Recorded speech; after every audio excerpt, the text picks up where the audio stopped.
আল্লাহ তাআলা বলেন, হে মানব সম্প্রদায়, ইত্তাকু রাব্বাকুম, তোমরা তোমাদের রবকে ভয় করো। বলে কোন রব?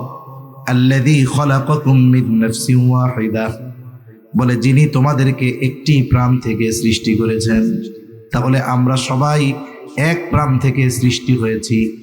হাদিসের মধ্যে আসছে, আমার আপনার নবীজি সাল্লাল্লাহু আলাইহি ওয়াসাল্লাম বলেন, আল্লাহ তাআলা আদম আলাইহিস সালামকে মাটি থেকে সৃষ্টি করেছেন, আর আমাদেরকে আদম থেকে সৃষ্টি করেছেন। আর এক হাদিসে নবীজি বলেন, আল্লাহ তাআলা আদম আলাইহিস সালামের পৃষ্ঠদেশ তথা পিঠ থেকে আল্লাহ তাআলা কিয়ামত পর্যন্ত যত মানুষ আসবে, যত মানুষ আছে, যত মানুষ চলে গেছে, আল্লাহ তাআলা আদম আলাইহিস সালামের পৃষ্ঠদেশ তথা পিঠ থেকে আল্লাহ সকলের রূহকে বের করেছে। নারী হোক আর পুরুষ হোক, সকলের রূহ আল্লাহ তাআলা আদম আলাইহিস সালাম থেকে বের করেছে। এরপরে কি করেছেন আল্লাহ তাআলা বলেন, এরপরে আল্লাহ তাআলা কি করলেন? ওয়া খালাকা মিনহা যাওজাহা, তার থেকে তার জোড়া বের করলেন, তার সহধর্মিণীকে তার থেকে আল্লাহ সৃষ্টি করলেন। আবার আল্লাহ তাআলার কত সুন্দর সিস্টেম দেখুন। আল্লাহ তাআলা বলেন, ওয়া খালাকনাকুম আজওয়াজা,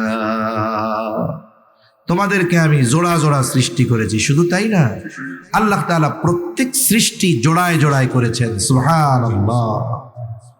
এরপরে কি হলো? এই গঠন আসলো কোথার থেকে? এরপরে আল্লাহ তাআলা বলেন, ওয়া খালাকা মিনহা যাওজাহা ওয়া বাসসা মিনহুমা রিজালান কাসীরান ওয়া নিসা।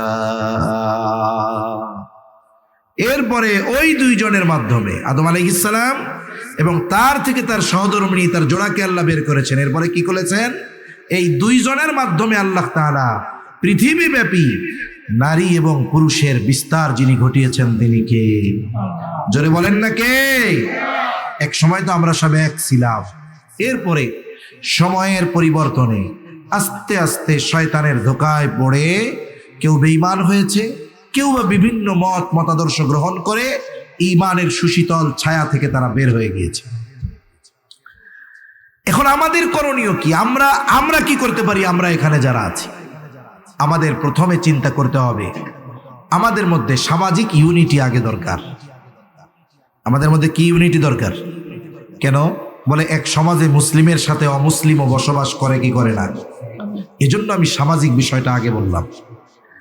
সামাজিক ইউনিটি আমাদের দরকার। পৃথিবীর অনেক দেশ, অনেক পৃথিবীর ইতিহাসে এমন দেখা যায় যে দেখুন, সুলতান মাহমুদ গজনবী ভারত আক্রমণ করেছে, তখন তো মুশরিকদের আস্তানা, এখনো আস্তানা। এখন কি হলো? উনি যখন ভারত আক্রমণ করেছেন, ওনার সেনাবাহিনীতে অনেক অমুসলিম সৈন্য ছিল এবং উনি অমুসলিম সৈন্যদের জন্য যা ফ্যাসিলিটি দরকার সেগুলোর ব্যবস্থা তিনি রাখতেন। বলেন তো, ইসলাম যদি প্রতিষ্ঠা হয়, এই সমাজে যারা অমুসলিম তাদের ধর্মীয় কালচার, তাদের ধর্মীয় আচার আচরণ পালনের ক্ষেত্রে ইসলাম কখনো বাধা প্রদান করবে? যারা বলেন করবে। দেখুন আমাদের দেশে, আমার মনে হয় গোটা পৃথিবীর মধ্যে বাস্তবিক অর্থে আমাদের দেশে বিভিন্ন ধর্মের মানুষের যেই সহ অবস্থান, সামাজিক ব্যাপারে একে অপরের প্রতি যেই হৃদ্রতা, একে অপরের প্রতি যেই ভালোবাসা মানুষ হিসাবে, এটা পৃথিবীর অন্য কোনো দেশে নাই। আমাদের এই বাংলাদেশে ধর্মীয় কারণে মুসলমানেরা কখনো অমুসলিমদের উপরে আক্রমণ করেছে এইরকম ঘটনা খুব রেয়ার, ঠিক কিনা বলেন? যদিও প্রথমে এই ঘটনাগুলোকে ধর্মীয় প্রলেপ দেওয়া হয় যে মুসলমানেরা ধর্মীয় কারণে মন্দির ভাঙছে, কিন্তু যখন সুষ্ঠু তদন্ত হয়, সিসি ক্যামেরার ফুটেজগুলো যাচাই বাছাই করা হয়, দেখা যায় হয়তো নির্দিষ্ট কোনো দলীয় লোক অথবা ওদের ধর্মের লোক ওদের উপাসনালয় ভেঙে বিশৃঙ্খলা সৃষ্টির অপচেষ্টা তারা করেছে, ঠিক কিনা বলে? আল্লাহ রাব্বুল আলামিনের দরবারে অগণিত শুকর যে মহান মালিক আমাদের হায়াতে বরকত দিয়ে সুস্থ রেখে হাজারো মানুষের মধ্য থেকে যাচাই বাছাই করে হাদিসের ভাষায় এ জান্নাতের বাগানে আসার বসার, কিছু কথা বলবার এবং শ্রবণ করবার তৌফিক যে মহান মালিক দান করেছেন, সে মহান মানিবকে খুশি করার জন্য মোহাব্বতের সাথে জবান খুলে অন্তর থেকে আমরা উচ্চ আওয়াজে একবার কালিমাতুশ শুকর পাঠ করি, আলহামদুলিল্লাহ। অগণিত দুরূদ ও সালাম সাইয়্যিদুল আম্বিয়া, আশরাফুল আম্বিয়া, খাতামুল আম্বিয়া, ইমামুল মুরসালিন, রাহমাতুল লিল আলামিন মুহাম্মাদুর রাসূলুল্লাহ সাল্লাল্লাহু আলাইহি ওয়াসাল্লামের উপর। সম্মানিত উপস্থিতি, আল্লাহ সুবহানাহু ওয়া তাআলা আমাদেরকে অগণিত নিয়ামত দিয়েছেন। আমরা আল্লাহর গোলাম, প্রতিটা মুহূর্তে মুহূর্তে আল্লাহ সুবহানাহু ওয়া তাআলার নিয়ামত আমরা ভোগ করতেছি। স্বাভাবিকভাবে কিছু নিয়ামত আছে যেগুলো দৃশ্যমান নয়, দেখা যায় না। আমরা আমাদের বুঝের কমতি থাকার কারণে সেই বিষয়গুলো দেখি না, বিধায় গুরুত্ব দেই কম। আমরা দৃশ্যমান বস্তুসমূহকে নিয়ামত হিসাবে বেশি মনে করি। যেমন কেউ যদি টাকা পয়সার মালিক হয়, অনেক গাড়ি বাড়ি হয়, আমরা মনে করি উনি অনেক নিয়ামতের মালিক। কিন্তু টাকা পয়সা, ধন দৌলত, সম্পদ এগুলো ফেরাউন, নমরুদ, হামান, কারুনেরও ছিল, ঠিক কিনা বলেন? কিন্তু আল্লাহ তাআলা আমাদেরকে যেই নিয়ামত দিয়েছেন এটার নাম হলো ঈমান। এই ঈমানের মতো দামি নিয়ামত ওদের দুনিয়ার সম্পদ নসিব হলেও ঈমানের মতো দামি সম্পদ নিয়ামত ওদের নসিব হয় নাই, ঠিক কিনা বলুন?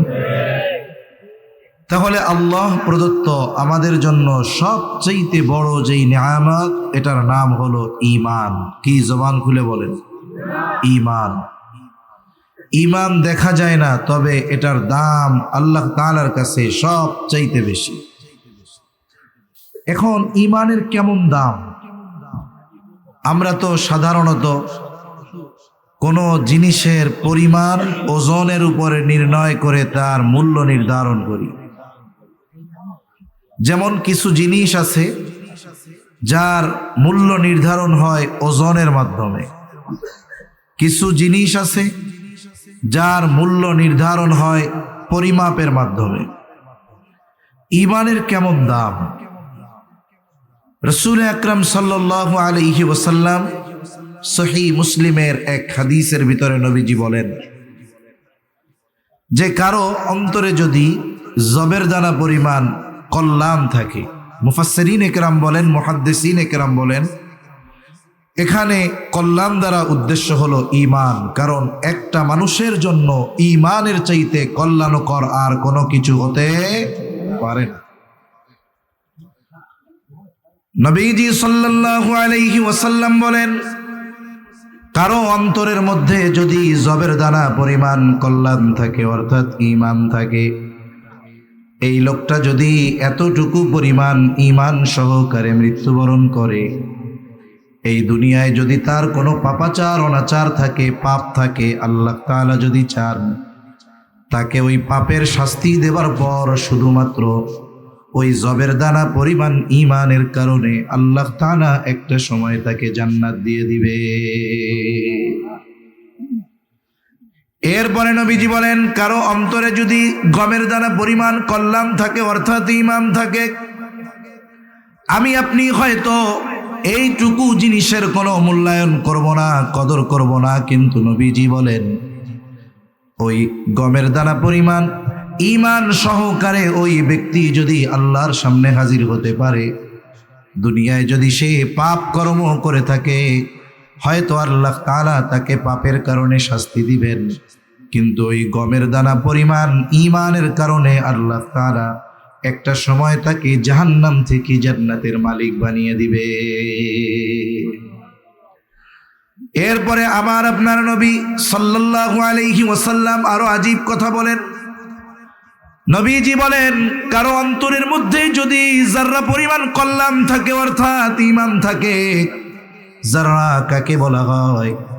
আমরা ছোটবেলা যখন বয়ান শুনতাম, উলামায়ে কেরাম তাফসীর করতেন, বয়ান করতেন, এই যাররার উপমা দিতে গিয়ে, বোঝাতে গিয়ে ওনারা বলতেন একটা বালুকে যদি 70 ভাগ করা হয়, একটা বালু, তারা বলতেন ওই একটা বালুর 70 ভাগের এক একটা ভাগকে এক একটা যাররা বলা হয়।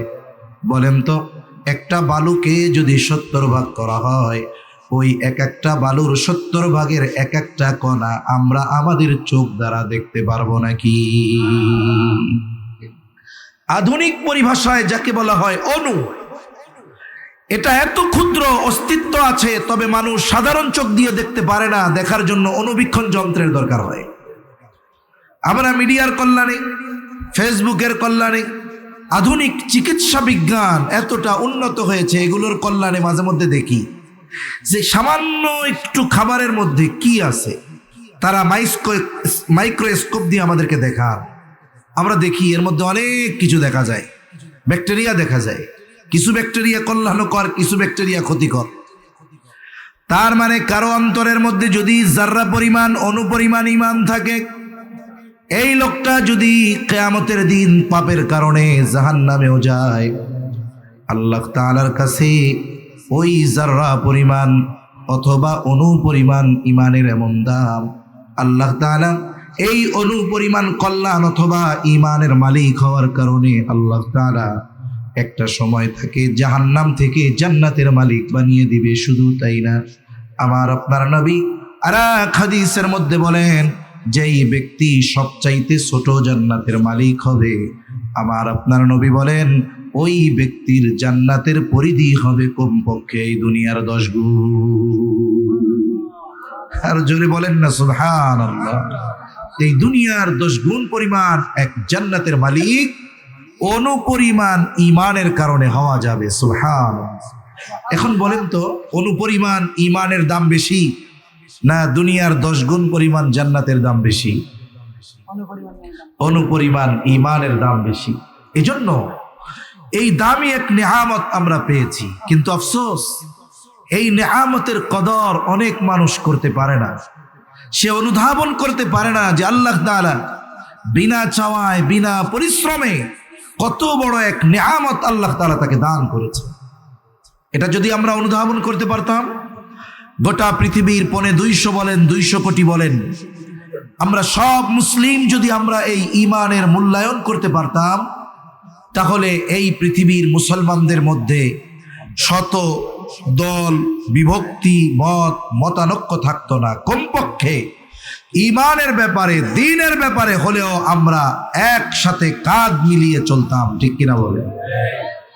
এজন্য এই পৃথিবীতে যদি অস্তিত্ব আমাদের টিকিয়ে রাখতে হয়, এই পৃথিবীতে যদি ইসলাম প্রতিষ্ঠা করতে হয়, এই পৃথিবীকে যদি নিরাপদ বাসস্থানে গড়ে তুলতে হয়, মুসলমানদের ঐক্যের বিকল্প আর কোনো কিছু নাই। ঠিক কিনা বলেন? কারণ মনে রাখবেন, আমরা ছোটবেলায় একটা গল্প শুনেছি, গল্পের মাধ্যমে অনেক কিছু শিক্ষণীয় ছিল।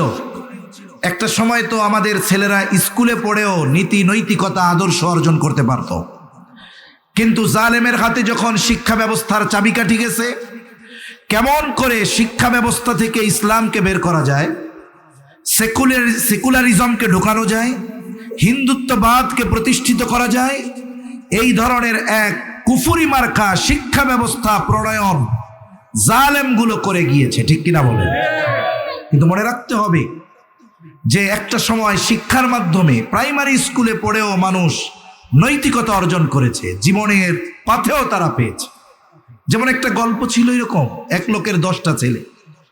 এই 10 ছেলেকে বলছে, যাও তোমরা প্রত্যেকে এক একটা কঞ্চি নিয়ে আসো, বাঁশের সাথে যেটা হয় কঞ্চি। এবার প্রত্যেকে এক একটা করে নিয়ে আসছে, বলে ভাঙো। এখন একটা কঞ্চি একজনের ভাঙতে তো আর অনেক শক্তি লাগবে না, ভেঙে ফেলছে। এরপরে বলতেছে, যাও আবার নিয়ে এসো। এইবার 10 জন আবার 10টা কঞ্চি আনলো। এবার এই কঞ্চিগুলোকে তিনি বাঁধলেন, এবার এক একজনের কাছে দিয়ে বলে, ভাঙো। বলেন তো, একটা ভাঙা সহজ ছিল, কিন্তু একসাথে 10টা কঞ্চি ভাঙা এটা কি সম্ভব? মনে রাখতে হবে, বলে না, বিন্দু বিন্দু জল থেকে সিন্ধুর জন্ম হয়। এই যে 10টা যখন একত্রে হলো, চাইলেও কেউ ভাঙতে পারবে না।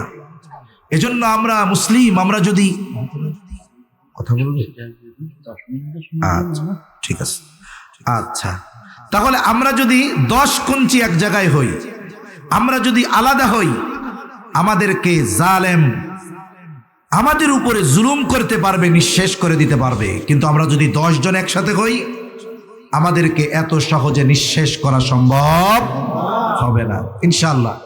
আমি আরো আলোচনা করব, যেহেতু আমাদের মুহতারাম আমির চট্টগ্রাম মহানগরের আপনাদের প্রাণপ্রিয় মানুষ আলহাজ শাহজাহান চৌধুরী সাহেব জীবনের অনেকটা সময় মানুষের কল্যাণে, মানুষের খেদমতে খালক, এটা বড় এক ইবাদত, এটাতে তিনি নিয়োজিত আছেন। সময়ের সাথে সাথে শারীরিক শক্তি এটা কমে যাবে স্বাভাবিক। আমি যে কথা বলতেছিলাম, রাত অনেক হয়ে গেছে, 10 মিনিট বাকি 12টা অবস্থা। কারণ গভীর রাত হলে বেনামাজির চাইতে নামাজির চিন্তা আরো বেশি, ঠিক কিনা বলে? এই জন্য আমি অল্প সময়ের মধ্যে আমি যেই কোরআনুল কারীম থেকে 2 জায়গা থেকে 2টি আয়াতের অংশ তিলাওয়াত করেছি। রাসূল আকরাম সাল্লাল্লাহু আলাইহি ওয়াসাল্লামের অগণিত হাদিস থেকে হাদিস পাঠ করেছি। এই আয়াতে কারিমাদ্বয়ের অংশ এবং হাদিসকে সামনে রেখে একেবারে অল্প সময়ে মূল কথা আমি আপনাদের খেদমতে পেশ করব ইনশাআল্লাহ। প্রথমে যে আয়াত অংশ তিলাওয়াত করেছি পবিত্র কোরআনুল কারীমের সূরাতুল মায়েদার 3 নম্বর আয়াতের একটা অংশ। এই আয়াতে আল্লাহ সুবহানাহু ওয়া তাআলা আমাদের দ্বীন তথা জীবন ব্যবস্থাকে পূর্ণাঙ্গ করার ঘোষণা আল্লাহ তাআলা দিয়েছেন। এই আয়াতের তাফসিরে মারিফুল কোরআনের মধ্যেও এসেছে যে হযরত ওমর রাদিয়াল্লাহু তাআলা আনহুর কাছে একদিন এক ইহুদি আসলেন, এসে বলতেছে, খলিফাতুল মুসলিমিন, আপনাদের কোরআনে এমন একটা আয়াত আছে যেটা আল্লাহ তাআলা আপনাদের নবীর উপরে নাজিল করেছেন। বলে এই আয়াতটা যদি আমাদের তাওরাতে থাকতো তাহলে যেই দিন এই আয়াত নাজিল হতো ওই দিনটাকে আমরা ঈদের দিন বানায় নিতাম। হযরত ওমর রাদিয়াল্লাহু তাআলা আনহু জিজ্ঞাসা করলেন, কোন সে আয়াত যেটা তাওরাতে নাজিল হলে তোমরা সেই দিনটাকে ঈদের দিন বানায় নিতা? এইবার ইহুদি বলে, আল ইয়াউমা আকমালতু লাকুম দীনাকুম ওয়া আতমামতু আলাইকুম নি'মাতি ওয়া রাদিতু লাকুমুল ইসলাম দীনা। আল্লাহ তাআলা এই আয়াতের মধ্যে বলেন, আজকে আমি তোমাদের জন্য তোমাদের দ্বীনকে পরিপূর্ণ করে দিলাম। ওয়া আতমামতু আলাইকুম নি'মাতি, এবং তোমাদের জন্য আমার নিয়ামত সমূহকে আমি পূর্ণ করে দিলাম। ওয়া রাদিতু লাকুমুল ইসলাম দীনা, তোমাদের জন্য দ্বীন হিসাবে ইসলামকেই আমি মনোনীত করলাম। হযরত ওমর রাদিয়াল্লাহু তাআলা আনহু বলেন, এই আয়াত কোন দিন কোথায় কার উপরে নাজিল হয়েছে আমি জানি। বলে এই আয়াত বিদায় হজে আরাফার ময়দানে জুমার দিন মুহাম্মদুর রাসূলুল্লাহ সাল্লাল্লাহু আলাইহি ওয়াসাল্লামের উপরে নাজিল হয়েছে। এইখানে আল্লাহ তাআলা 1 নম্বরে বলেছেন, আজকে আমি তোমাদের জন্য তোমাদের দ্বীনকে পরিপূর্ণ করে দিলাম। দ্বীন শব্দের অর্থ হলো জীবন ব্যবস্থা, তার মানে আমরা আমাদের জীবন কিভাবে পরিচালিত করব আল্লাহ তাআলার পক্ষ থেকে আল্লাহ তাআলা এটাকে পরিপূর্ণ করে দিয়েছেন। তার মানে আমরা যেই জীবন দর্শন গ্রহণ করেছি ইসলাম, বলেন তো এই ইসলাম অপূর্ণাঙ্গ নাকি পূর্ণাঙ্গ জীবন ব্যবস্থা? পূর্ণাঙ্গ জীবন ব্যবস্থা। কিন্তু আফসোস, এই ইসলামকে আমরা সীমাবদ্ধ করে দিয়েছি মসজিদ, মাদ্রাসা, খানকার মধ্যে। মানুষকে যখন বলা হবে যে আপনি নামাজ পড়েন, খুব ভালো মানুষ। মানুষকে যখন বলা হবে রোজা রাখেন, খুব ভালো মানুষ। মানুষকে যখন বলা হবে আপনি নামাজ কায়েম করলেন, এখন আপনি দ্বীন কায়েমের জন্য মেহনত করেন, বলেন তো এই ইসলাম কি শুধু ব্যক্তিগত জীবনে, রাজনৈতিক জীবনে, রাষ্ট্রীয় জীবনে ইসলাম আছে না নাই? জোরে বলেন, আছে না নাই? কিন্তু আফসোস, নিজেদেরকে নিজেদের প্রশ্ন করা দরকার যে আমি আমার নামাজ প্রতিষ্ঠার ব্যাপারে যেমন গুরুত্ব দিচ্ছি, আসলে আমি দ্বীন প্রতিষ্ঠার ব্যাপারে আমি কতটুকু গুরুত্ব দিচ্ছি, এটা আমাকে চিন্তা করা দরকার। এজন্য ইসলাম এমন এক জীবন ব্যবস্থা, এটা শুধু নামাজ, রোজা, হজ, যাকাত আমাদের শিখিয়েছে এমনটা নয়, বরং জীবনের প্রতিটা পারতে পারতে পদে পদে কিভাবে চলতে হবে পরিপূর্ণ দিক নির্দেশনা ইসলামের মধ্যে রয়েছে। আমি আপনি আমার ব্যক্তিগত জীবন কিভাবে সাজাবো ইসলামে আছে। আমি আমার পারিবারিক জীবন কিভাবে সাজাবো ইসলামে আছে। আমি আমার সামাজিক জীবন কিভাবে পরিচালিত করব ইসলামের মধ্যে আছে। আমি আমার অর্থনৈতিক জীবন কিভাবে পরিচালিত করব ইসলামের মধ্যে আছে। আমি আমার রাজনৈতিক জীবন কিভাবে পরিচালিত করব ইসলামের মধ্যে আছে। আমি আমার রাষ্ট্র কিভাবে ইসলামের আলোকে পরিচালিত করব এই বিষয়টাও পরিপূর্ণ ইসলামের মধ্যে রয়েছে।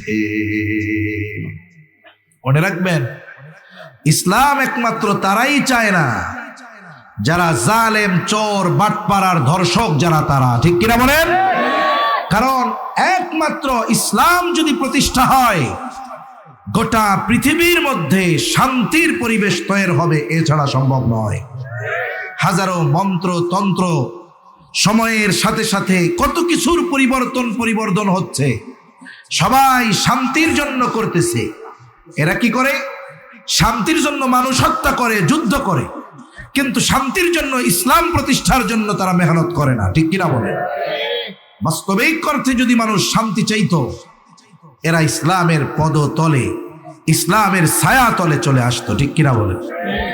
যখন জাহেলিয়াতের সময় ইসলাম ছিল না, ইসলাম পূর্বকালীন সময় মানুষের অবস্থা কেমন ছিল একটা দুইটা উদাহরণ দেই। মনে করেন রাস্তা দিয়ে একজন গর্ভবতী মেয়ে হেঁটে যাচ্ছে, তার পাশে বসে দুইজন যুবক বলা বলি করতেছে, বলতো এই মহিলার পেটের মধ্যে ছেলে না মেয়ে? দুজনের মধ্যে তর্ক শুরু হয়ে গেল। একজন বলে ছেলে আর একজন বলে মেয়ে, তবে কারটা সঠিক? এই দুইজনের এই অবস্থা এমন একটা পরিবেশের সৃষ্টি করলো, এক সময় তারা উত্তেজিত হয়ে বলতেছে, এত কিছুর দরকার কি? মেয়েটাকে ধর, পেট ফেড়ে ফেল, এরপরে দেখা যাবে ছেলে না মেয়ে। চিন্তা করে দেখেন, শুধুমাত্র তারা এই কথা, তাদের তর্কাতর্কিকে কেন্দ্র করে একটা গর্ভবতী নারীকে পেট ফেড়ে বাচ্চা বের করে তারা দেখতে দ্বিধাদ্বন্দ্বের মধ্যে পড়তো না এই মহিলার পেটে ছেলে না মেয়ে। তার মানে দেখুন, প্রকাশ্য দিবালোকে একটা মানুষের জানের যেমন নিরাপত্তা ছিল না, একটা নারীর তেমন সম্মান ছিল না, তারও নিরাপত্তা ছিল না, তার ইজ্জতের নিরাপত্তা ছিল না। কিন্তু ইসলাম আসলো, আমার আপনার নবী ইসলামের শাশ্বত বিধান যখন মানুষের মধ্যে পরিপূর্ণভাবে বাস্তবিক আমলে পরিণত হলো, গভীর রজনী সুদূর পথ যদি কোনো নারী একের বেলা রাতের বেলা একাকী পথ চলতে বাধ্য হতো, বলে একটা যুবক এমন ছিল না ওই নারীর পথরোধ করে সে রাতের বেলা দাঁড়িয়ে যাবে। একজন নারী গভীর রাতে একাকী পথ চলতেছে, অথচ একটা যুবক তার এই চলার পথে বাধা হয়ে দাঁড়াতো না। এই যে নারীর সেফটি, মানুষের জানের নিরাপত্তা, মালের নিরাপত্তা, ইজ্জতের নিরাপত্তা, এটা একমাত্র ইসলাম দিতে পেরেছে, আর কেউ পারে নাই। ঠিক কিনা বলে? এই জন্য আমরা শান্তি খুঁজি, কিন্তু জায়গা মতো খুঁজি না। একজন লাগাচ্ছে কলা গাছ খুব যত্ন করে। কি গাছ? জোরে বলেন, কি গাছ? এখন আর একজন জিজ্ঞাসা করে, এত যত্ন করে লাগাও কেন? কি করবা? কয়টা দিয়ে ফার্নিচার বানাইতে চাই। বলেন তো, কলা গাছ যত যত্ন করে লাগাক না কেন, সে যদি এটা দিয়ে ফার্নিচার বানানোর আশা করে, এটা কি কিয়ামত পর্যন্ত সম্ভব? বলে আপনি শান্তি খুঁজেন, কিন্তু জায়গা মতো খুঁজেন না কেন? আপনি শান্তি খুঁজেন অন্যান্য জায়গায় গিয়ে, সেকুলারিজমের মধ্যে আপনি শান্তি খুঁজেন, আপনি আমেরিকার মতাদর্শের মধ্যে শান্তি খুঁজেন, আবার শান্তি খুঁজতে যান পাশের দেশের মতাদর্শের মধ্যে। আপনার ঘরে, আপনার কাছে শান্তির সবচাইতে সংবিধান কোরআন থাকার পরেও কেন আপনি শান্তি খুঁজে পাচ্ছেন না? এটা আমাদের চিন্তা করার দরকার আছে না নাই? বহু তন্ত্র মন্ত্র অতিবাহিত হয়ে গেছে। মনে রাখতে হবে, ইসলাম যদি আমরা প্রতিষ্ঠা না করি, এই প্রতিষ্ঠার মেহনত যদি আমরা না করি, তাহলে এখনই সময় আমাদের পস্তাতে হবে। ঠিক কিনা বলেন? বাস্তবিক কথা কি জানেন? আমাদের দেশের মানুষ অনেক দলে ভাগ, অনেক মতে ভাগ, কিন্তু যারা মুসলিম এদের অধিকাংশ মানুষ চায় যে ইসলাম প্রতিষ্ঠা হোক। অধিকাংশ মানুষ ইসলাম চায়, যার কারণে আপনি তাকিয়ে দেখেন কোরআনের মাহফিলগুলোর মধ্যে মানুষ স্বতঃস্ফূর্তভাবে আসে, মানুষ কোরআনকে মহব্বত করে, ভালোবাসে। যেই সমস্ত জায়গায় আল্লাহ শব্দটা উচ্চারণ করা যায় নাই, এই সমস্ত ইউনিভার্সিটির মধ্যে আমাদের তরুণ যুবক ভাইরা ব্যাপক পরিসরে সিরাত কনফারেন্স করতেছে, তার মানে এরাও ইসলাম চায়, ঠিক কিনা বলেন? কিন্তু কেন আমরা এই ইসলামী বিধান রাষ্ট্রীয় জীবনে পরিপূর্ণ প্রতিষ্ঠা করার জন্য যেই ধরনের ব্যবস্থাপনা গ্রহণ করার দরকার, কেন আমরা করতেছি না? এটা আমাদের ফাইন্ড আউট করা দরকার। এর একটা বিষয় কি, অনেক মানুষ অনেক ধরনের কথা বলে, অনেক জায়গায় মানুষ বলে, সাধারণ মানুষ অনেকে তো বুঝে না। এরা যখন অনেক দল মত দেখে সবাই ইসলাম চায়, তখন বলে আপনারা এত দলে বিভক্ত কেন? আপনারা এক হন, আমরা আপনাদের সাথে আছি। তার মানে দেখুন, সাধারণ মানুষ চায় যে ইসলামপন্থীরা সবাই এক কাতারে চলে আসুক, ঠিক কিনা বলেন? আর এখনই সময় ইসলাম প্রতিষ্ঠা, এখনই সময় আমাদের ছোটখাটো দ্বন্দ্ব দ্বিধা ভুলে এ জাতির কল্যাণের কথা চিন্তা করে, ইসলামের কথা চিন্তা করে আমরা যদি আমাদের ছোটখাটো দ্বিধা দ্বন্দ্ব ভুলে এক কাতারে দাঁড়াতে পারি, ইনশাআল্লাহ আগামীর বাংলাদেশ ইসলামের বাংলাদেশ হবে, ঠিক কিনা বলেন? এটা বাস্তব। বাংলাদেশের বিভিন্ন অঞ্চলে আল্লাহ তাআলা দ্বীনি প্রোগ্রামের কারণে যাওয়ার সুবাদে সাধারণ মানুষের মন মানসিকতা আমরা বুঝতে পারি। এখন কি হবে? আমাদের মোহতারাম শাহজাহান চৌধুরী সাহেব কত সুন্দর কথা বলে গিয়েছেন। শুনুন, আমরা যদি এইবার ইসলাম প্রতিষ্ঠার মিশনে ব্যর্থ হই, মনে রাখতে হবে আল্লাহ তাআলার দরবারে কিয়ামতের দিন আমাদের জবাবদিহিতার কাঠগড়ায় দাঁড়ানো লাগবে, ঠিক কিনা বলেন? কারণ দেখুন, হক এবং বাতিল আস্তে আস্তে পার্থক্য হয়ে যাচ্ছে। দেখেন নাই, একটা সময় যাদেরকে আমরা ইসলাম মনস্কা মনে করতাম, আজকে দেখতেছি এরা আগে যারা ছিল তাদের চাইতে কিন্তু কোনো অংশে কম না, ঠিক কিনা বলেন? এজন্য আমাদের খুব সচেতনতার সাথে অগ্রসর হওয়া দরকার। আমাদের এই বিষয়গুলো বোঝা এখন আর কঠিন কোনো কিছু নাই।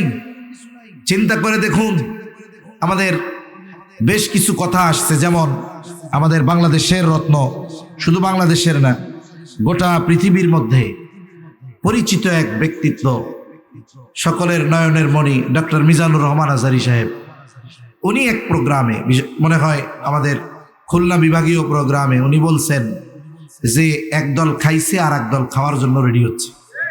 এই কথাটা স্বাভাবিকভাবে উনি বলছেন। তা এই কথাটাকে কেন আপনি নিজের মাথায় নিয়ে নেবেন? এক কাজীর দরবারে তুলা চুরির অভিযোগ আসছে। কি চুরির অভিযোগ? এখন তুলা যে কে চুরি করছে, সিসি ক্যামেরা ট্যামেরা তো কিচ্ছু নাই। এখন কাজী বলে অসুবিধা নাই, এটা আমি বাইর করতে পারবো। এইবার সব মানুষকে যারা ওই জায়গায় ছিল সবাইকে ডাকা হয়েছে, আর এই পাশ দিয়া কাজী তার নির্দিষ্ট কিছু বিশ্বস্ত লোককে বলে দিছে কি কি করবা। তারা তো চারদিকে দাঁড়ানো, সবাই বসা। কয় তুলা চোরে তো আমি দেখতেছি। হ্যাঁ, এই কথা বলে অন্যদিকে মুখ ঘুরাইয়া বলতেছে যে তার মাথায় তো তুলা দেখা যাইতেছে, মানে তার দিকে তাকায় নাই। এখন যেটা চুরি করছে অস্ত্র, বুঝেন নাই কথা?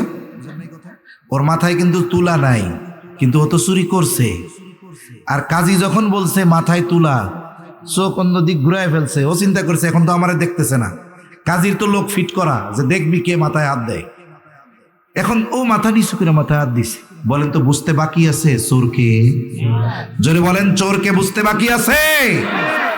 এজন্য আমভাবে একটা কথাকে যখন কেউ নিজের জন্য নির্দিষ্ট করে বলে নেয় বা নিজের উপরে চাপিয়ে দেয়, তখন তো আর সাধারণ মানুষেরও বুঝতে বাকি থাকে না কারা তৈরি হচ্ছে, ঠিক কিনা বলেন?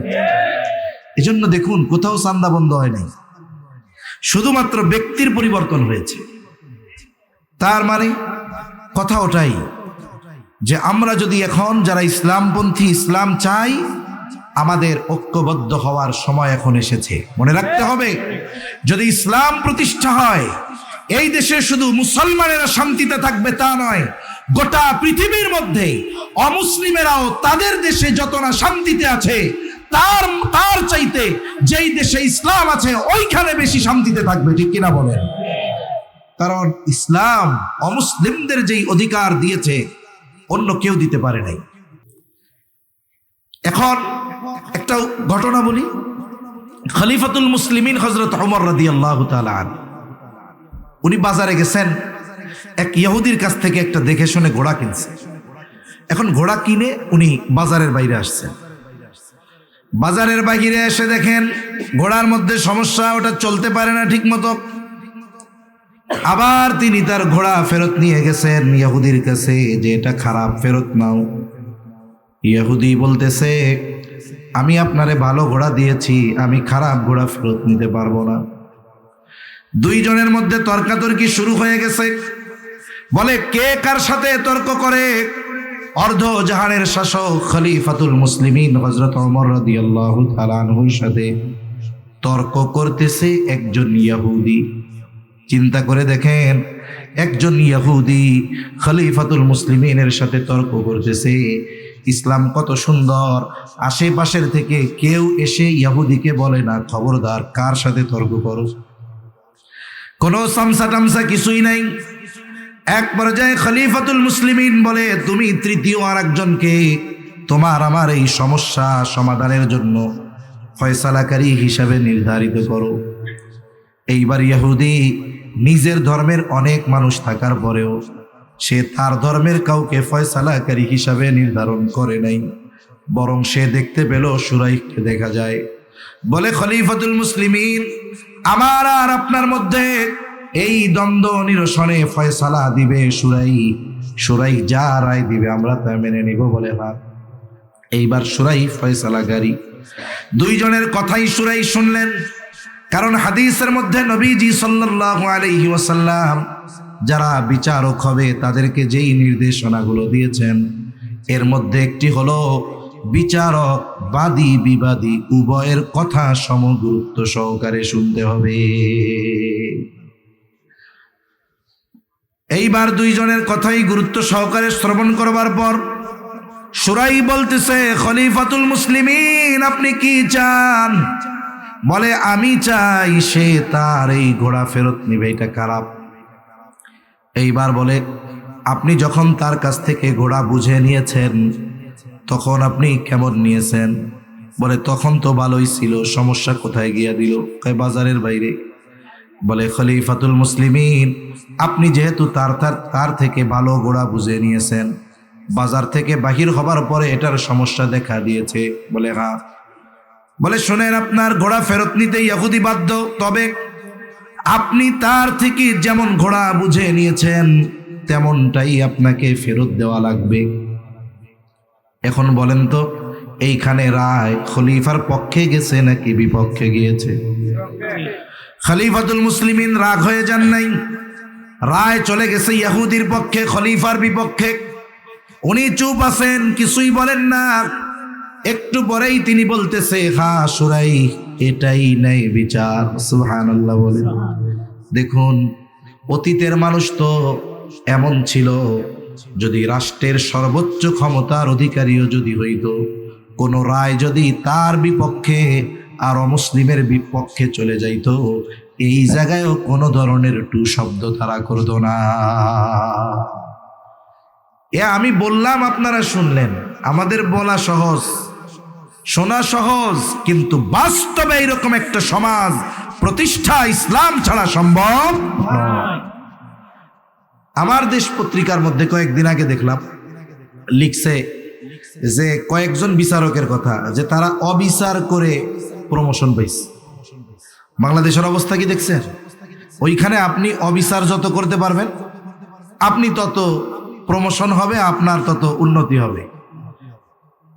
উলামা ইকরামকে শাস্তি দিয়ে, উলামা ইকরাম নিরপরাধ উলামা ইকরাম এর ব্যাপারে শাস্তি কার্যকর করে রায় দিয়ে এরা এক একজন সুপ্রিম কোর্টের বড় বড় বিচারকের পদ বাগায় নিছে। এই হলো অবস্থা। আর ইসলাম যদি থাকে কি হবে? বলে রায় দিছে শুরাই, খলিফার বিপক্ষে গেছে, খলিফা রাগ হয় নাই, বরং এই ন্যায় বিচারে তার বিপক্ষে যাওয়ার পরেও সে খুশি। কি বলে? বলে শুরাই আজই চলে যাও কুফায়, কারণ কুফায় প্রধান বিচারকের আসন খালি। আজই চলে যাও, আমি তোমাকে নিয়োগ দিয়ে দিলাম। এইবার কুফার প্রধান বিচারকের পদ পেয়ে গেল সুরাই, কাজী সুরাই। চিন্তা করে দেখেন, ইসলাম যদি আসে, শুধুমাত্র মুসলমান নয়, ওই ইসলামী রাষ্ট্রে বসবাসকারী অমুসলিমেরাও শান্তিতে থাকতে পারবে। ইসলাম ছাড়া এটা সম্ভব নয়। এখন ইসলাম প্রতিষ্ঠার জন্য কি দরকার? বলে আমাদের তো কমপক্ষে ইউনিটি দরকার, ঐক্যবদ্ধতা দরকার। এজন্য কোরআনুল কারীমের মধ্যে আল্লাহ সুবহানাহু ওয়া তাআলা এই পরিপূর্ণ জীবন ব্যবস্থাকে পরিপূর্ণভাবে প্রতিষ্ঠিত করতে হলে ঐক্যর বিকল্প নেই। আল্লাহ তাআলা এজন্য ঐক্যের ব্যাপারেও গুরুত্ব দিয়েছেন। আল্লাহ তাআলা বলেন, ওয়া'তাসিমু বিহাবলিল্লাহি জামিআন ওয়া লা তাফাররাকু ওয়াযকুরু নি'মাতাল্লাহি আলাইকুম إذ كنتم أعداء فألف بين قلوبكم فأصبحتم بنعمته إخوانا। এই আয়াতের মধ্যে আউস আর খাজরাজ গোত্রের অতীত ইতিহাসের কথা এসেছে। বলে মদিনার মধ্যে এই দুইটা গোত্রের মধ্যে দীর্ঘকাল ব্যাপী যুদ্ধ ছিল। এখন তারা কি হলো? ফাসবাহতুম বিনিআমাতিহি ইখওয়ানা, আল্লাহ তাআলার নিয়ামত প্রাপ্ত হয়ে এরা পরস্পর ভাই হয়ে গেল। আল্লাহ তাআলা এজন্য ঐক্যবদ্ধ থাকার নির্দেশ দিয়ে বলেন, ওয়াতাসিমু বিহাবলিল্লাহি জামিআন ওয়া লা তাফাররাকু, তোমরা পরস্পর আল্লাহর রজ্জুকে শক্ত করে ধরো, খবরদার ওয়ালা তাফাররাকু, তোমরা কখনো পৃথক হয়ে যেও না। এখন আসুন, এই ঐক্যটা কিভাবে হতে পারে? আমরা আমাদের কথা যত দূর পৌঁছাবে তত দূর পৌঁছালো, কিন্তু কথার মূল বিষয় আমি এবং আমরা যারা শ্রবণ করতেছি, এই চিন্তা আমাদের মধ্যে থাকতে হবে। দেখুন, আমরা সৃষ্টিগতভাবে সব মানুষ একজন থেকে এসেছি। কয়জন থেকে? একজন থেকে। মানুষের মৌলিক যে জিনিস, এটা একজনের থেকে এসেছে। আসলে মানুষের মূল জিনিস কি? এই দেহ নয়। মানুষের মূল জিনিস হলো রূহ। আমাদের মূল কি জোরে বলেন তো? রূহ যদি বের হয়ে যায়, বলেন তো এই দেহ যত সুন্দর হোক, দাম আছে? মনে করেন আল্লাহ না করুক, এরকম হতেও পারে। আনোয়ারাতে এক প্রোগ্রামে একবার বেশ কয়েক বছর আগে মাগরিবের পরে এক হযরত বয়ান করতেছে, একজন সুস্থ মানুষ বয়ান শুনতেছে। এশার আজান হলো, হঠাৎ ওনার অসুস্থতা দেখা দিল। 2-3 মিনিটের মধ্যে আল্লাহর বান্দা ইন্তেকাল করেছেন। আল্লাহ না করুক এরকম যদি কারো ব্যাপারে হয়ে যায়, হয়তো আপনার বাসায় আপনার স্ত্রী অথবা আপনার বোন অথবা কন্যা আপনার জন্য বিছানা রেডি রাখছে, যে আমার ভাই, আমার স্বামী, আমার সন্তান আসবে মাহফিল শুনে, এসে যেন শুয়ে পড়তে পারে, বিছানা রেডি, কম্বলও বিছায়া রাখছে। আল্লাহ না করুক যদি দেহ থেকে রূহটা বের হয়ে যায়, ওই মা, ওই স্ত্রী, ওই বোন এ কথা বলবে না যে আমার স্বামী, আমার সন্তান অথবা আমার ভাই, তার জন্যই তো বিছানাটা রেডি করছিলাম, রাতের বাকি অংশ তার দেহটা এই বিছানায় কম্বলের তলে থাক? রাখবে? জোরে বলেন, রাখবে? কোনো দাম নাই। মসজিদ থেকে খাটিয়াটা নিয়ে ঘরের উঠানে রেখে দিবে। ওরা সবাই একটু কান্নাকাটি করে বলবে যে এক কাজ করো, আমরা একটু বিশ্রাম নেই, সকালে গ্যাদারিং হবে, লোকজন আসবে, আমরা যদি অসুস্থ হয়ে যাই তাহলে আর কি হবে? চিন্তা করে দেখেন, এই সুন্দর দেহ যার জন্য এত যত্ন, অথচ রূহটা বের হয়ে গেলে এটার কোনো দাম নাই। আল্লাহ তাআলা আমাদের এই রূহ একজন থেকে বের করেছেন। আল্লাহ তাআলা বলেন, ইয়া আইয়ুহান নাসুত্তাকু রাব্বাকুমুল্লাযী খালাকাকুম মিন নাফসিন ওয়াহিদা ওয়া খালাকা মিনহা যাওজাহা ওয়া বাথা মিনহুমা রিজালান কাসীরান ওয়া নিসাআ। আল্লাহ তাআলা বলেন, হে মানব সম্প্রদায়, ইত্তাকু রাব্বাকুম, তোমরা তোমাদের রবকে ভয় করো। বলে কোন রব? আল্লাযী খালাকাকুম মিন নাফসিন ওয়াহিদা, বলে যিনি তোমাদেরকে একটি প্রাণ থেকে সৃষ্টি করেছেন। তাহলে আমরা সবাই এক প্রাণ থেকে সৃষ্টি হয়েছি।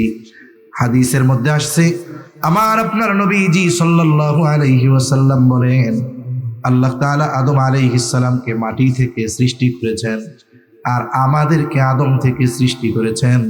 আর এক হাদিসে নবীজি বলেন, আল্লাহ তাআলা আদম আলাইহিস সালামের পৃষ্ঠদেশ তথা পিঠ থেকে আল্লাহ তাআলা কিয়ামত পর্যন্ত যত মানুষ আসবে, যত মানুষ আছে, যত মানুষ চলে গেছে, আল্লাহ তাআলা আদম আলাইহিস সালামের পৃষ্ঠদেশ তথা পিঠ থেকে আল্লাহ সকলের রূহকে বের করেছে।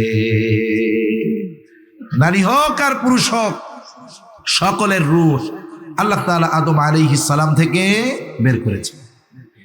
এরপরে কি করেছেন আল্লাহ তাআলা বলেন? এরপরে আল্লাহ তাআলা কি করলেন?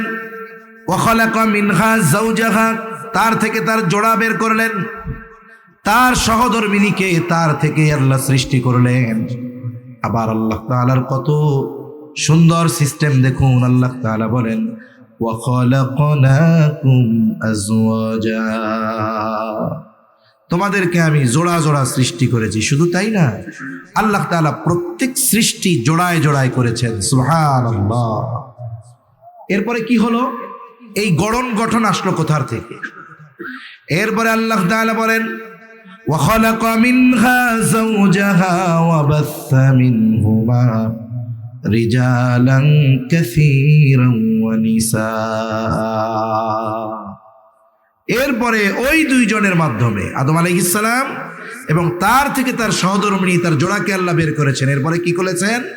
এই দুইজনের মাধ্যমে আল্লাহ তাআলা পৃথিবীব্যাপী নারী এবং পুরুষের বিস্তার যিনি ঘটিয়েছেন তিনি কে? জোরে বলেন না কে? এক সময় তো আমরা সব এক ছিলাম, এরপরে সময়ের পরিবর্তনে আস্তে আস্তে শয়তানের ধোঁকায় পড়ে কেউ বেঈমান হয়েছে, কেউ বা বিভিন্ন মতাদর্শ গ্রহণ করে ঈমানের সুশীতল ছায়া থেকে তারা বের হয়ে গিয়েছে। এখন আমাদের করণীয় কি? আমরা কি করতে পারি? আমরা এখানে যারা আছি, আমাদের প্রথমে চিন্তা করতে হবে আমাদের মধ্যে সামাজিক ইউনিটি আগে দরকার। আমাদের মধ্যে কি ইউনিটি দরকার? কেন বলে? এক সমাজে মুসলিমের সাথে অমুসলিমও বসবাস করে কি করে না? এজন্য আমি সামাজিক বিষয়টা আগে বললাম। সামাজিক ইউনিটি আমাদের দরকার। পৃথিবীর অনেক দেশ, পৃথিবীর ইতিহাসে এমন দেখা যায় যে দেখুন, সুলতান মাহমুদ গজনবী ভারত আক্রমণ করেছে, তখন তো মুশরিকদের আস্তানা, এখনো আস্তানা। এখন কি হলো? উনি যখন ভারত আক্রমণ করেছেন, ওনার সেনাবাহিনীতে অনেক অমুসলিম সৈন্য ছিল এবং উনি অমুসলিম সৈন্যদের জন্য যা ফ্যাসিলিটি দরকার সেগুলোর ব্যবস্থা তিনি রাখতেন।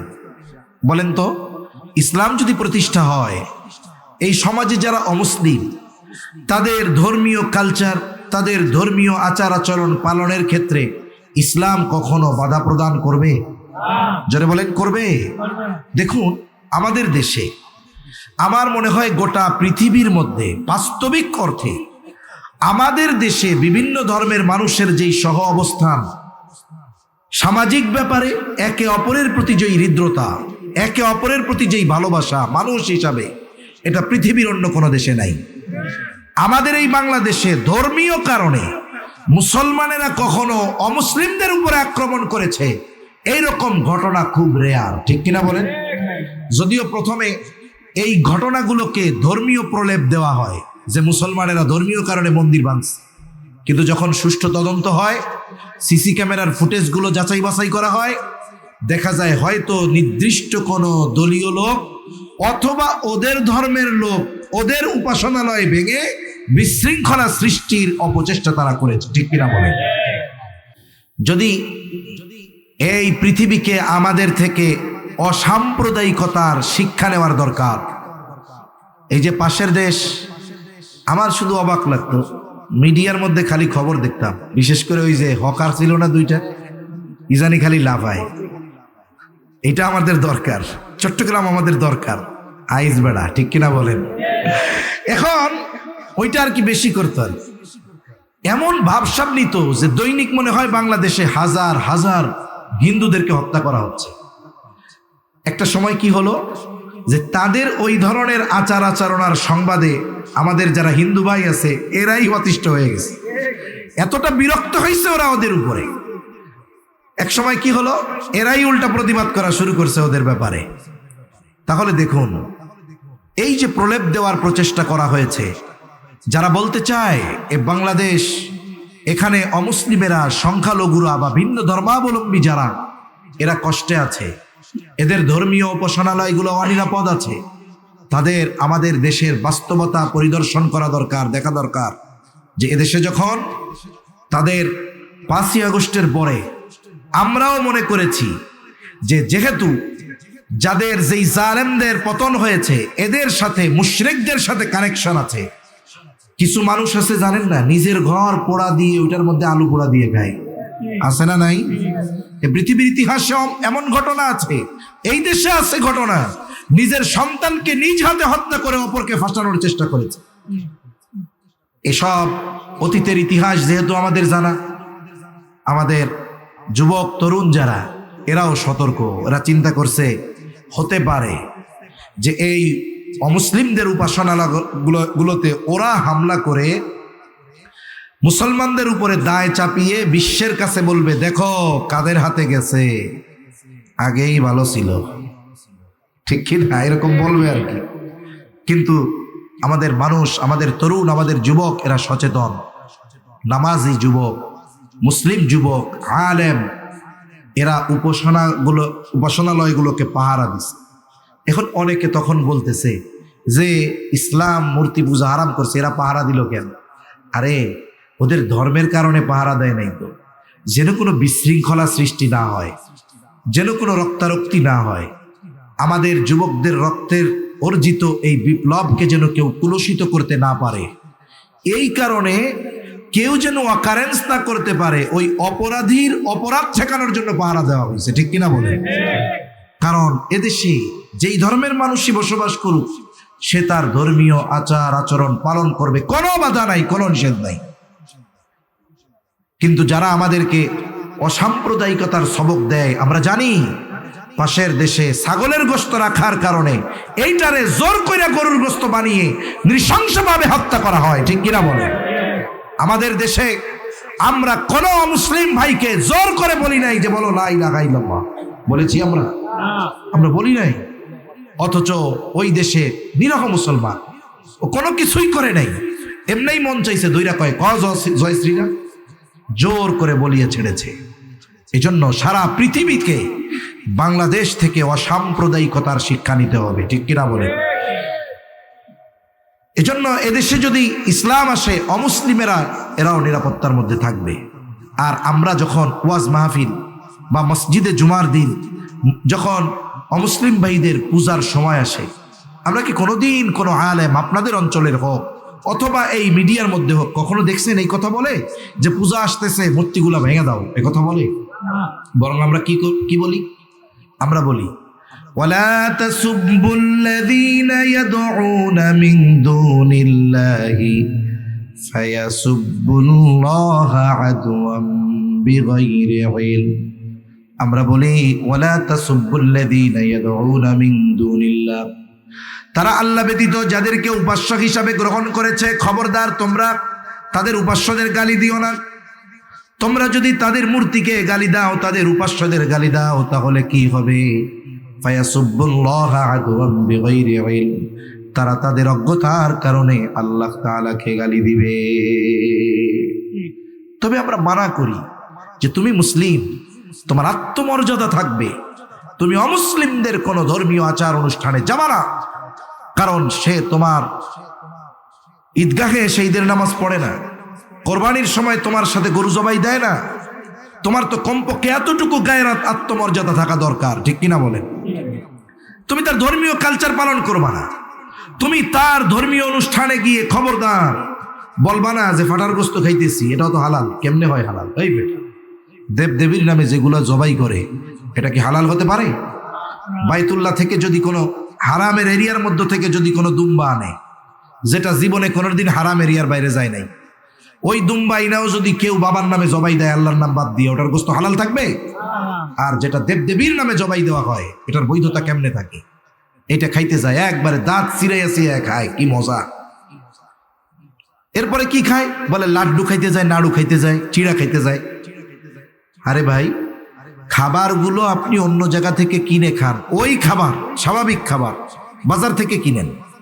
আপনি যদি এক অমুসলিমের দোকান থেকেও কিনেন অসুবিধা নেই, কিন্তু ওই মুহূর্তে ওই খাবারগুলোকে তারা তাদের দেবদেবীদের নামে উৎসর্গ করেছে। আপনি মুসলিম, আবার খাইয়া কয় লাড্ডুটা খুব মজা হয়েছিল, তোমার কি আত্মমর্যাদা নাই? শুধু তাই না, হযরত ওমর ফারুক রাদিয়াল্লাহু তাআলা আনহু বলেন, যেখানে মূর্তি পূজা হয় ওই জায়গায় আল্লাহর লানত বর্ষিত হয়। এই বিষয়গুলোকে সামনে রেখে আমরা বলি যে তোমরা ওদের ধর্মীয় আচার অনুষ্ঠান পালন করতে ওখানে যাবা না কেন? যেখানে লানত সেখানে কেন যাবা? এটা মানা করি। তোমার দিন ঠিক রাখার জন্য, ইসলাম ঠিক থাকার জন্য, ঈমান ঠিক রাখার জন্য, ঠিক কিনা বলেন? জীবনে কোনোদিন তাদের দেবদেবীকে আমরা গালি দিতে বলি না, কোনো মন্দির ভাঙতে বলি না, তাদের কোনো দেবদেবীকে আমরা গালি দিতে বলি না, মূর্তি ভাঙতে বলি না। বরং আমরা ওই সময়গুলোতে রাষ্ট্রের কাছে আবেদন জানাই তারা যেন তাদের ধর্মীয় আচার অনুষ্ঠান নির্বিঘ্নে পালন করতে পারে সেই ব্যবস্থা করেন। সাথে সাথে এটাও দরকার ছিল, মুসলমানের কোনো পুলা গেলে একবারে লাঠি দিয়ে পিটায় পাঠাই দিবেন, তোরই যে দরকার তো এটা ছিল, ঠিক কিনা? সেজন্য ইসলাম যদি আসে সামগ্রিকভাবে মানুষের মধ্যে যে ইউনিটি, মানুষের মধ্যে যে হৃদ্রতা, ভালোবাসা, মহব্বত, এটা বাস্তবিক অর্থে প্রতিষ্ঠা হবে। কারণ দেখুন, ইসলাম সামাজিকভাবে ঐক্যের জন্য অমুসলিমদের সাথে কেমন আচরণের নির্দেশ দিয়েছে। রাসূল আকরাম সাল্লাল্লাহু আলাইহি ওয়াসাল্লামের কাছে আয়েশা সিদ্দিকা রাদিয়াল্লাহু তাআলা আনহা বলতেছেন, ইয়া রাসূলুল্লাহ সাল্লাল্লাহু আলাইহি ওয়াসাল্লাম, আমার দুইজন প্রতিবেশী, একজন হলো মুসলিম আর একজন হলো ইহুদি, প্রতিবেশী হিসাবে আমার কাছে কে বেশি হক প্রাপ্য? রাসূল আকরাম সাল্লাল্লাহু আলাইহি ওয়াসাল্লাম এই কথা বলেন নাই, আয়েশা, যে মুসলিম প্রতিবেশী হিসাবে সে তোমার কাছে বেশি হক পাবে। বরং নবীজি বললেন, আয়েশা, তোমার দরজা যার দরজার বেশি কাছে, প্রতিবেশী হিসাবে সে তোমার কাছে বেশি হক প্রাপ্য। তার মানে আমার প্রতিবেশী যদি একজন মুসলিম হয়, সে যদি মুসলিম প্রতিবেশীর চাইতে আমার বেশি নিকটে হয়, প্রতিবেশী হিসাবে এই অমুসলিম আমার কাছে বেশি হক প্রাপ্য। সুবহানাল্লাহ। একটা সুন্দর সমাজ গঠন তো এভাবেই হয়, সামাজিক ইউনিটি এভাবে হয়। ইসলাম শুধু ইসলামকে কেন্দ্র করে, ধর্মকে কেন্দ্র করে ঐক্যের কথা শিক্ষা দিয়েছে এমনটা নয়, বরং ইসলাম অমুসলিমদেরকে নিয়েও কত সুন্দর সহ অবস্থান করা যায় এর শিক্ষাও একমাত্র ইসলাম আমাদেরকে দিয়েছে, ঠিক কিনা বলে? সেজন্য আমরা যদি সামাজিক ঐক্য চাই তাহলে আমাদের কি করতে হবে? আমাদের সমাজে যত ধরনের মানুষ আছে, যত ধর্মের মানুষ আছে, আমরা মানুষ হিসাবে তাদের যেই হক সেগুলো আমরা আদায় করব। কারণ এই পৃথিবীতে প্রত্যেকটা মানুষের উপরে মানুষের হক আছে। মনে করেন আমি আপনাদের এখানে জীবনেও আসিনি, আমার কোনো আত্মীয়ও নেই, কিন্তু একজন বয়সে আমার যে বড়, উনি যদি অমুসলিমও হয়, উনি আমার বয়সে বড় হওয়ার কারণে উনি আমার কাছে ভালো ব্যবহার পাবে, এটা তার হক, ঠিক কিনা? এজন্য মুসলিম হোক চাই অমুসলিম হোক, আমার আপনার চাইতে বয়সে যিনি বড়, এই বয়সে বড় হওয়ার কারণে, ধর্মীয় কারণ তো সেটা থাকলো এক পাশে, বয়সে বড় হওয়ার কারণে আমরা তাকে রেসপেক্ট করব, সম্মান করব, বলেন ইনশাআল্লাহ। শুনুন, ইসলাম এমন এক জীবন ব্যবস্থা, এর সৌন্দর্য এতটা বেশি, আর এই সৌন্দর্য বেশি ফুটে উঠে মানুষের চারিত্রিক বিষয়াবলীর কারণে, আচরণগত কারণে। এজন্য অমুসলিম যারা আছে আমরা তাদের প্রতি ভালো আচরণ করব, ইসলামের সৌন্দর্য তাদের সামনে প্রেজেন্ট করব। যেমন দেখুন, ইসলামকে ইসলাম বিদ্বেষীরা মানুষের সামনে কেমনে প্রেজেন্ট করে। এই বাংলাদেশে দৈনিক হাজার হাজার মাহফিল হয়, যদি 1000 মাহফিল হয়, কথার কথা, আমার মনে হয় 1000-এর মধ্যে 5টা মাহফিলে ওয়াইজ যারা আছে এরা উল্টাপাল্টা ওয়াজ করে, কিন্তু 1990টা মাহফিল দেখা যাবে একেবারে ইসলামের সুন্দর কথাগুলো বলা হয়। কিন্তু লাস্টে গিয়ে ভাইরাল হয় কোনগুলা? যেগুলো চটকদার কথা, উল্টাপাল্টা কথা, গান, সঙ্গীত, এই ফালতু কথাগুলো ভাইরাল বেশি হয়। ইসলাম বিদ্বেষীরা তখন কি করে দেখুন, ভালো জিনিসটা থাকার পরেও ওই খারাপ জিনিসটাকে সামনে এনে বলে, হ্যাঁ এটা হলো তোমাকে ইসলামে ওয়াজ, অথচ হাজারো ভালো কথা এটাকে তারা ধরে না। তারা আমাদের খারাপ আচরণ যেটা ওই 2-4 জন মানুষের দ্বারা হয়েছে ওইটাকে সামনে এনে ইসলামকে প্রশ্নবিদ্ধ করতে চায়। তার মানে দেখুন, একটা মানুষের ভালো চরিত্র, এটার প্রভাব মানুষের মধ্যে পড়ে, আবার মানুষের খারাপ চরিত্র, এর প্রভাবও সমাজের মধ্যে পড়ে। এজন্য আমরা যদি এই সমাজের মানুষ আমরা যদি আমাদের চরিত্রকে ইসলামের আলোকে সুসজ্জিত করি, অমুসলিম যারা আছে আমার আপনার আশেপাশে আমার আচরণ দেখে তারা ইসলাম সম্পর্কে জানতে আগ্রহী হবে, ঠিক কিনা বলে? এজন্য আমরা সামাজিক ঐক্য যদি চাই ধর্ম বর্ণ নির্বিশেষে, তাহলে এখানে আমাদের আচরণগত সৌন্দর্যকে বেশি প্রাধান্য দিতে হবে। এরপরে আসুন ধর্মীয় দিক দিয়ে ঐক্য আমাদের যেটা দরকার, আসল বিষয় হলো মৌলিক বিষয়গুলোর মধ্যে কিন্তু পার্থক্য নাই। লা ইলাহা ইল্লাল্লাহ মুহাম্মাদুর রাসূলুল্লাহ সাল্লাল্লাহু আলাইহি ওয়াসাল্লাম। সারা পৃথিবীর মুসলিমদের কালিমা দুইটা না একটা? জোরে বলেন কয়টা? কোরআন কয়টা? নবী কয়জন? সব কিছু মৌলিক বিষয়গুলোর মধ্যে আমাদের ইউনিটি আছে, ঐক্য আছে। তবে এই ঐক্যকে আরো মজবুত করার দরকার। একজন কালিমাওয়ালা ভাই যে কঠিন শিরিকের সাথে জড়ায়া যায় নাই, মানে এমন শিরিক যেটা তার ঈমানকে বিনষ্ট করে দেয়, এই ধরনের শিরিকের সাথে যারা জড়ায়া যায় নাই, বলে এই ধরনের কালিমাওয়ালা সকল ভাইয়ের মধ্যে বন্ধনকে অটুট করতে হবে। দল দেখা যাবে না, কে কোন দল, কে কোন মত, টুপি আছে না দাড়ি আছে না টুপি মাথায় দেয় না পাঞ্জাবি পরে প্যান্ট পরে, এটার হিসাব আগে করে যারা আল্লাহর একত্ববাদে বিশ্বাসী, আল্লাহর সাথে শিরিক করে না, এই মানুষগুলোর মধ্যে হৃদ্রতার বন্ধনকে দৃঢ় করতে হবে।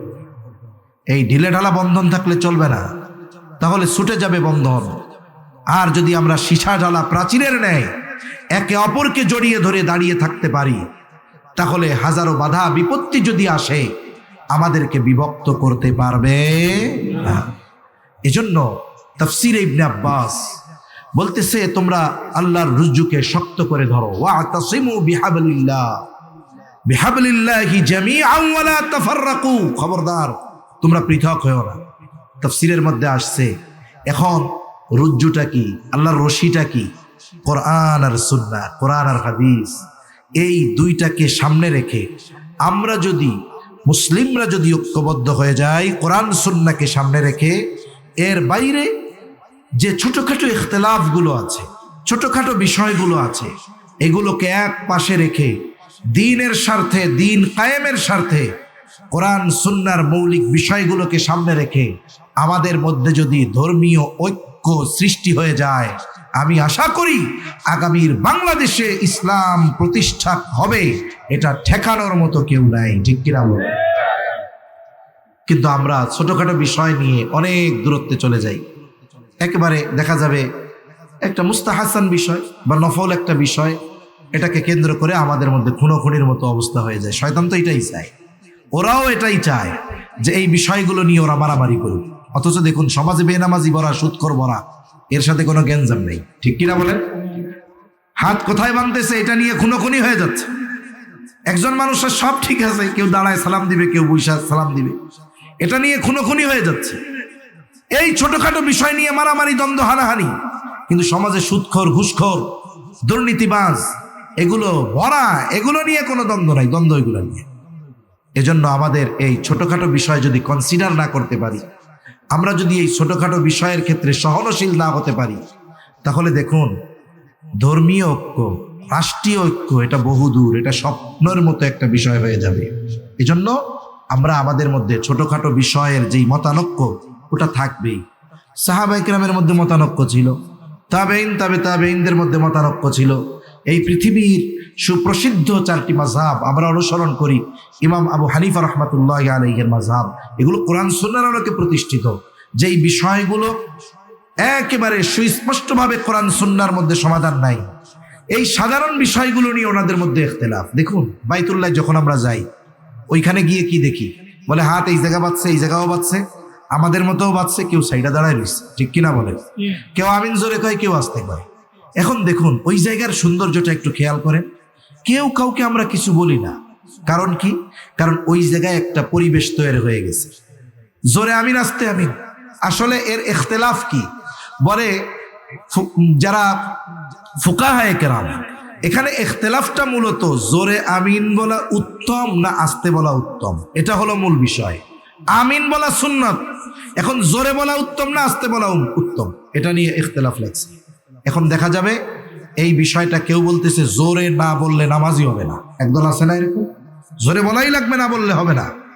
এখন যারা জোরে বলে আমাদের আপত্তি নেই, আপত্তি কোথায়? যে আমি আস্তে বলতেছি, এটা আমার কাছে উত্তম মনে হয়, তুমি জোরে বলতেছো, ঠিক আছে তুমি বলো যে তোমারটাও ঠিক, তবে আমাদের মনে হয় জোরে আমিন বলা উত্তম, তাইলে তো হয়ে গেল। কিন্তু আমাদের সমস্যা হলো আমি আমারটা প্রতিষ্ঠা করার জন্য আমার বিপরীত মতের যেটা, সেটার সাথেও সুস্পষ্ট দলিল থাকার পরেও ওইটাকে আমরা একবারে ইগনোর করে দিতে চাই, এটা কিন্তু কখনো সমীচীন নয়। তাহলে আমাদের যে ইউনিটি, এটা নষ্ট হবে।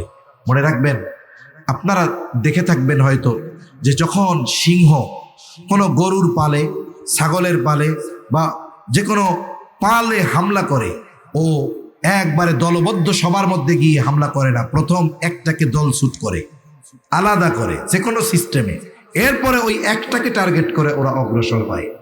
এজন্য ইসলাম বিদ্বেষী যারা, ওরা আমাদের মধ্যে ঐক্য বিনষ্ট করতে চায়, আমাদের পারস্পরিক হৃদ্রতা, মোহাব্বত, ভালোবাসা, এটা তারা দূর করে দিতে চায়। কিন্তু আমাদের উচিত এই সমস্ত বিষয়কে সামনে রেখে ধর্মীয় দিক দিয়ে আমাদের যেমন ইউনিটি দরকার, সামাজিক দিক দিয়েও ইউনিটি দরকার। কেন? ইসলাম প্রতিষ্ঠার জন্য ধর্মীয় ঐক্য দরকার, আর শান্তিময় এক দেশ বিনির্মাণে আমাদের সামাজিক ঐক্য দরকার। ঠিক কিনা বলেন?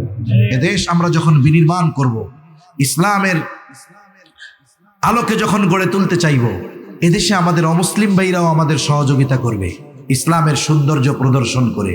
এজন্য আমাদের এই বিষয়টা মনে রাখতে হবে, দল মত নির্বিশেষে সব কিছু বাদ দিয়ে আমাকে আমার দেশ এবং ইসলামকে একদিকে রাখতে হবে। মনে রাখতে হবে, দেশের ব্যাপারে, ইসলামের ব্যাপারে এখানে কোনো দলকে যদি আমরা প্রাধান্য না দেই, আমার ইসলামের উপরে আঘাত এসেছে, কে কোন দলের এটা বুঝি না, আমরা সম্মিলিতভাবে এই বিষয়ের প্রতিবাদে যদি নামি, দেখবেন ইসলাম বিদ্বেষী যারা, এরা লেজ গুটিয়ে পালাতে বাধ্য হবে। ঠিক কিনা বলেন? এরপরে দেশের ব্যাপারে মনে রাখতে হবে, আমাদের উপরে শকুনের থাবা, আমাদের উপরে ভারতীয় আগ্রাসন। মোটামুটি বলতে গেলে পত্রপত্রিকায় যা পড়ি, অঘোষিতভাবে একটা অঙ্গরাজ্য প্রায় বানাইয়াই ফেলতেছিল। ঠিক কিনা বলেন? আমাদের সার্বভৌমত্বের উপরে এই আঘাত, লাখো লাখো মানুষের রক্তের বিনিময়ে অর্জিত এ স্বাধীনতা। এরপরে এই দেশের জন্য সর্বশেষ যারা সবচেয়ে বড় ত্যাগ স্বীকার করেছে, আমাদের তরুণ যুবক ছাত্র জনতা। একটা কথা ঠিক মনে রাখবেন, এখন বিড়ালের অত্যাচারে ইঁদুরদের অবস্থা খারাপ।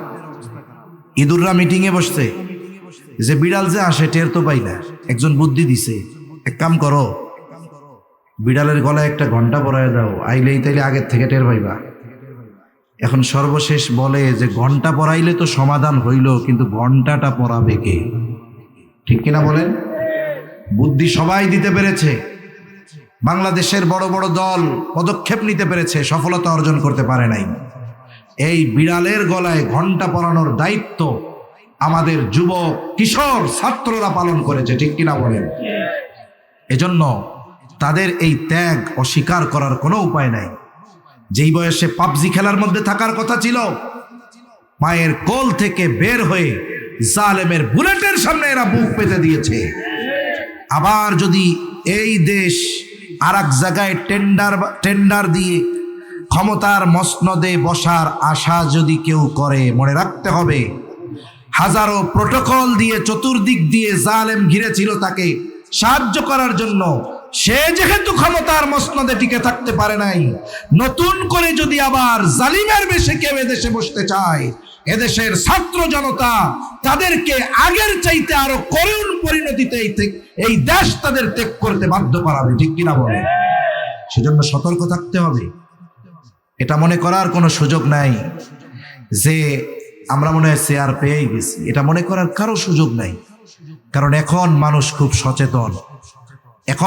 খুব সচেতন, ইনশাআল্লাহ আগামীতে মানুষ নেতা নির্বাচন করবে নেতার আচার আচরণ আর আখলাক দেখে। ঠিক কিনা বলেন?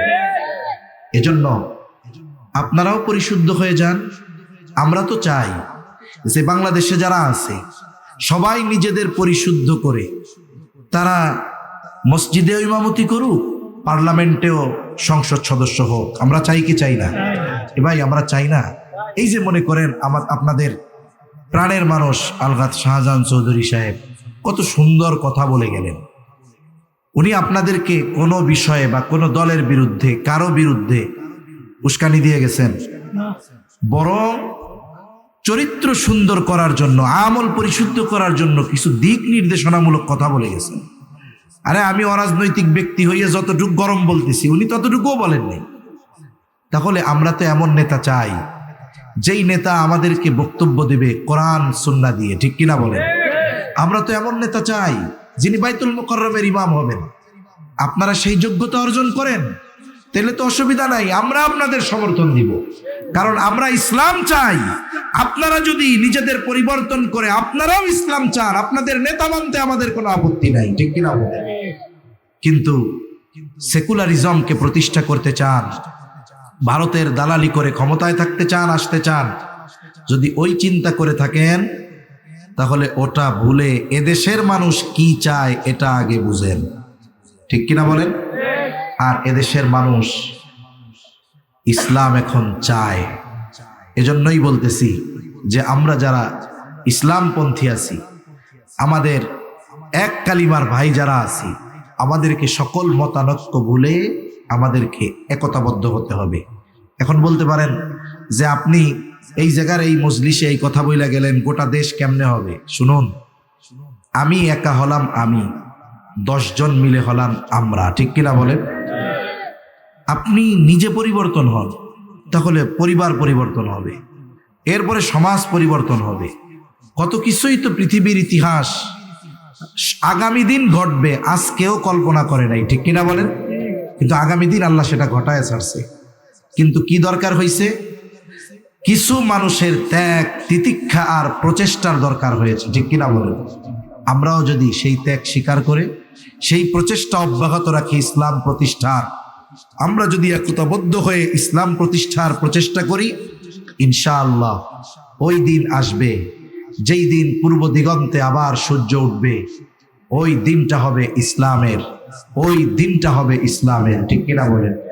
এজন্য সম্মানিত উপস্থিতি, আমরা আমাদের সামাজিক যেই একতাবদ্ধ ঐক্য এটা বিনষ্ট করব না।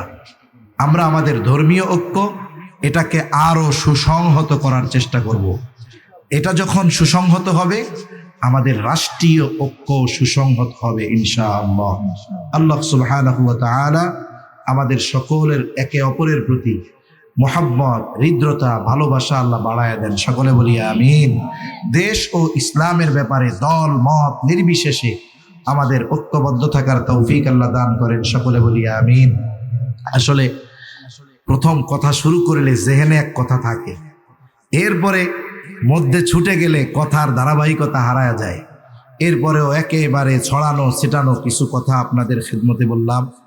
আল্লাহ সুবহানাহু ওয়া তাআলা ভুল ত্রুটিগুলো ক্ষমা করুন, প্রয়োজনীয় কথাগুলো স্মরণ রাখার তৌফিক আল্লাহ দান করুন। সকলে বলি আমিন। ওয়া আখিরু দাওয়ানা আনিল হামদুলিল্লাহি রাব্বিল আলামিন। আমরা সবাই দুরূদ শরীফ পাঠ করি। আল্লাহুম্মা সাল্লি আলা মুহাম্মাদ।